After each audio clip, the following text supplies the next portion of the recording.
Welcome back to another quick tips video on DaVinci Resolve, and today we're going to be taking a look at how to make your own LUTs.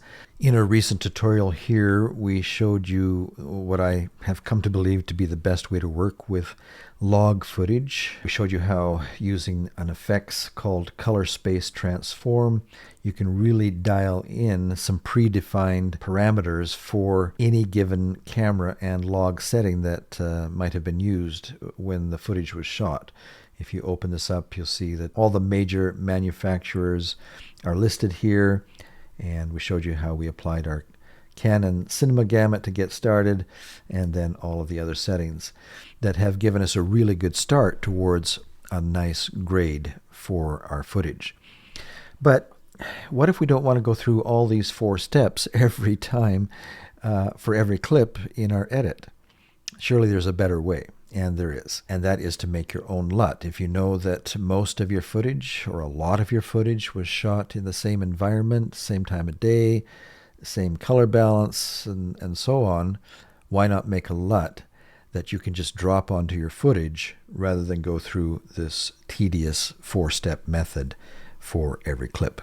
Now, before you make a LUT, you might want to just spend a little bit more time with your sample clip here to make sure it's exactly how you like. When we first set it up, it seemed to be a little bit saturated. You might want to just pull it back just a little bit more. Might want to add a little definition, make it pop a little bit more. It's looking pretty good. And once you're happy with your settings, we can go ahead and make a LUT based on these settings. And how you do that is you just go over here to these thumbnails. Now, if you don't see these thumbnails showing up on your screen, it's because of a setting here. I think it's this one up here, the clips. Yeah, your screen might look something like this, where you don't actually see the thumbnails. You just see these blue thick lines over here. But if you want to actually see the thumbs, just open that up by hitting clips. Now we see the thumbs. And what you want to do is right-click on the footage that you have defined and are happy with. And one of your options here is Generate LUT. And we'll use the 33-point cube. It'll ask you to title it or give it a name. And so I'm going to call this South Sudan or just SS Outdoors. We'll save that. Now, one more step that you need to do before you can find that LUT and use it again is to go up to File, go to Project Settings, select color management, and then just in this little button down here, update lists, click on that and hit save. And now let's go back to our edit. Let's go after another clip that was shot right in kind of the same setting there. Let's go up to interviews. Yeah, I think this one here, this is of her husband. And let's just set an in and out on that and drag it down to our timeline.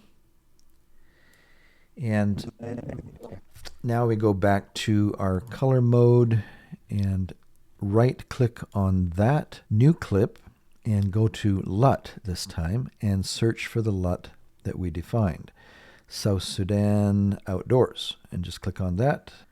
And boom, we've got a graded clip that was log footage just a moment ago. It saved us a lot of time, saved us going through those tedious 4 steps of adding all of those definitions, and we've got a great start on the grade. Now, something else to point out is that if we go back to our edit mode and take a look at that clip, we see that the grade or the LUT has been applied to the entire clip, not just the section that we placed on the timeline. And so that's good to know. We could very quickly apply the LUT to all of these. Now we go back and we see that the entire clip has a good start on the grade. Well, there you go. Quick tips on how you can make your own LUTs. Hope you found it helpful. If so, give it a like. And if you haven't already done so, I invite you to subscribe to our channel for more quick tips on DaVinci Resolve and other media skills. So long for today.